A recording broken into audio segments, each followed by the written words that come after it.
Studio Maharajganj. हम नहीं चाहे तो वो करे लो तू पीछा, हमारा लभर के तू आगे बढ़ नहीं चाह, बुझल ओकरा गोड़वा के धोवन हो ना। हम नहीं चाहे तो वो करे लो तू पीछा, हमारा लभर के तू आगे बढ़ नहीं चाह। अरे तनी होश में चलो ले बानी गोली तीन जहाना बच के रहिए। परमाणु हो का अपना यारवा के दिहल ओढ़नी ओढ़ के कान्हा पर बबुआन से मिलो जान हो कहियो बान्हा पर। अच्छा बाबू का अपना यारवा के दिहल ओढ़नी ओढ़ के कान्हा पर बबुआन से मिलो जान हो कहियो बान्हा पर। उड़ा दे तो फौका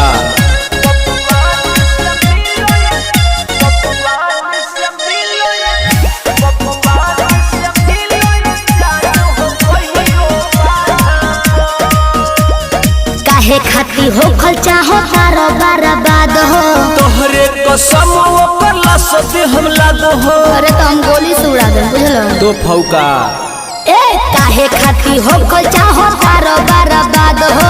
तोहरे कसम ओकर लाश से हमला दो हो।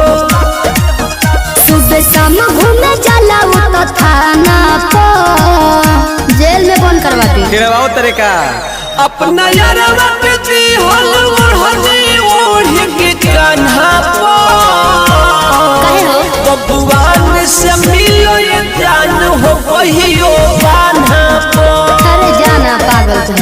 अपना यारवा के दिहल ओढ़नी ओढ़ के कान्हा पर बबुआन से मिलो जान हो कहियो बान्हा पर। ना इनका का करबो घर से उठवा ले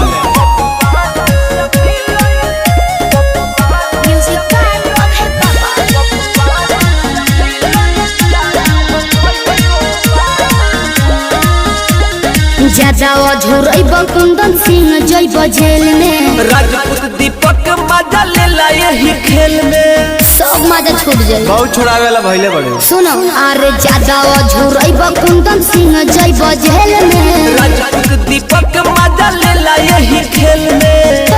साचो नहीं बचब तू कवनो बहाना पर ना बचब बाबू। केकरा से डरबा अपना यारवा के दिहल ओढ़नी ओढ़ के कान्हा पर काहे हो बबुआन से मिलो जान हो कहियो